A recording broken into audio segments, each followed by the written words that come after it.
எரோமியா 32:17 உம்மாலே செய்யக்கூடாத அதிசயமான காரியம் ஒன்றுமில்லை. ஆமென்.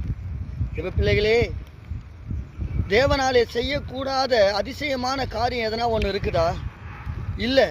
அவர் அதிசயங்களை செய்கிற தேவன்.